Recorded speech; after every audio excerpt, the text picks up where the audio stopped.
Today, we are going to show you how to write mass traffic blog posts to grow your biz.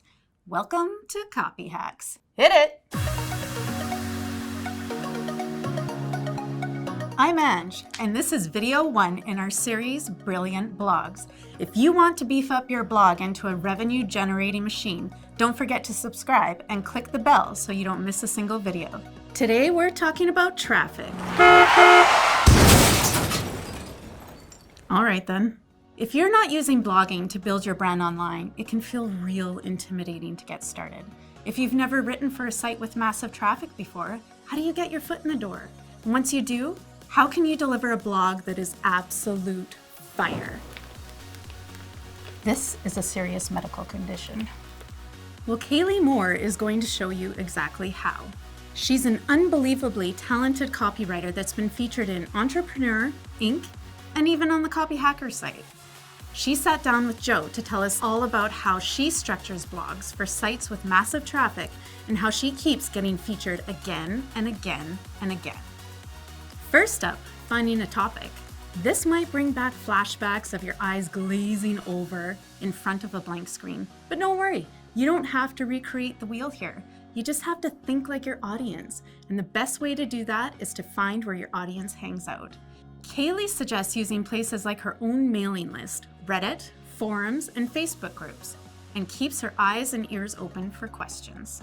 I look at the questions that people are asking there, and that's kind of how I find my topics, because I know that people want those answered. And then I also think about the questions that I had too when I was getting started. So I think that's kind of the case with any industry that you write for as well. It's just thinking about what are the questions that people want answered, like what are the top questions, what are the FAQs, and then thinking out really thoughtful answers to those questions and tackling them with a deep dive, not just saying here's 5 quick tips. I feel like the deep dives do a little bit more and are more valuable to the reader. Next up, it's time to put together an outline. This makes your life so much easier as a copywriter. By breaking your work up into sections, you can put better focus into each and make yourself more efficient. Now you might be freaking out about how complex this outline is, so grab your pen and paper. Are you ready? Intro, middle, closing. Yep, that's it. Okay, there's a little more to it than that, of course, so let's break it down. The thing with the opening, I found that it's really good to start with a problem. It's really good to start with a pain point and to just keep things really simple and conversational at the beginning. And if you look over at the Copyhackers post here, you can see that it does that right off the bat. You know, it talks about sustainability being a problem for freelance writers. That's a pain point that a lot of us can understand and can relate with. Chances are, if readers identify with your problem, they'll be very interested in the solution. Kaleigh also recommends keeping the tone conversational and using short staccato sentences like these ones. This makes it less intimidating to read. Once the problem has been properly addressed, it's time to look at the solution, and for that, we head to the middle. Kaleigh actually recommends tackling this section before the intro, as it's where all the meaty bits of her article live. And formulas are music to our ears, so here's Kaleigh's when working on the middle. For each section, I want to have a few key elements that I'm going to include. I want to have a quote from somebody other than me, so another writer who's used this tactic successfully. I want to have a couple data points, so I want to reference some case studies or research or something that kind of backs up the point that I'm making with some hard numbers. And I also want to include some actionable steps. Kaleigh likes having around 5 to 8 ideas to focus on for the article, and Joe agrees. Use that number, guys. Use that as like a starting point. Have 5 to 8. If you don't have 5, you don't have enough. If you have 8, you're getting there, right?